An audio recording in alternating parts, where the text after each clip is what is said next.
They called it a death trap, a tin can with a gun. German tank crews laughed at it, the so-called Sherman, a joke compared to their Tigers and Panthers. But by the end of the war, no one was laughing, because that same tin can didn't just fight back.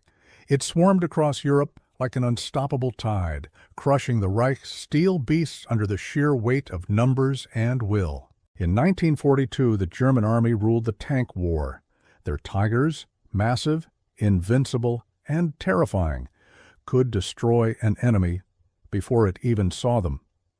When the Americans rolled out the M4 Sherman, the German crews couldn't stop sneering. Pathetic, they said. A toy tank for a toy army. And they weren't entirely wrong, which at least not yet. The Sherman's armor was thin, its gun was weaker. One hit from a Tiger's 88mm cannon, and a Sherman could burst into flames like a paper shell.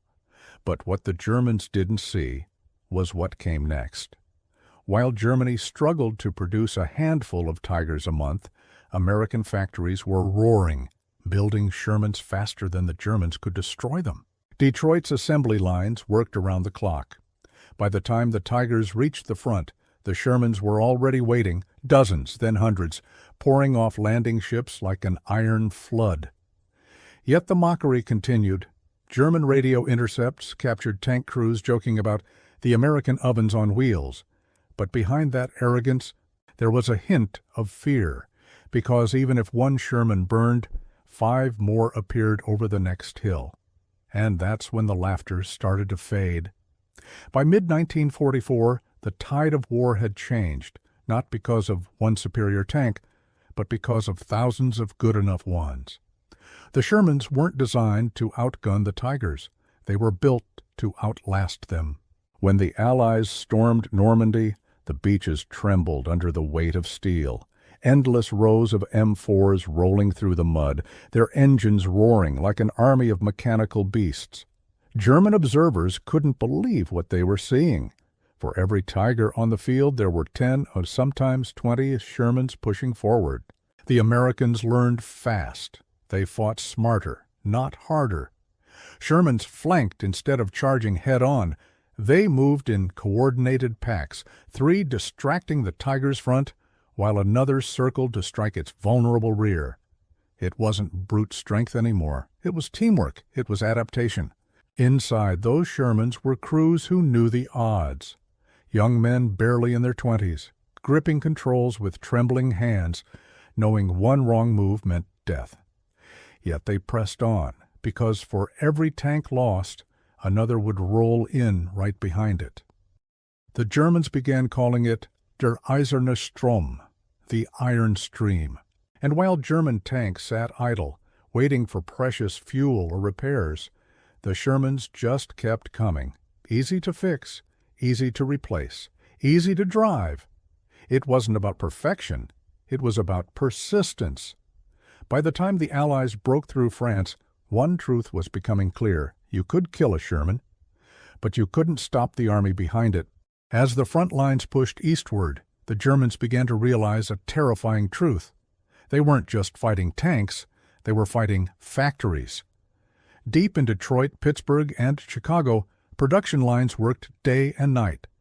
American workers, men and women alike, built tanks faster than the Germans could destroy them. Every 20 minutes, a new Sherman rolled out, painted, armed, and ready for war. While Germany struggled under bombed-out factories and dwindling resources, the United States turned industry into a weapon of its own. Joachim, a German tank commander stationed near Aachen, once wrote, "We destroy one Sherman, and 3 more appear before the smoke clears." His Tiger crew, exhausted and outnumbered, watched in disbelief as column after column of Shermans rolled through the countryside, supported by endless supply trucks, air cover, and artillery fire. The Tiger was a masterpiece, but it was slow, expensive, and fuel-hungry.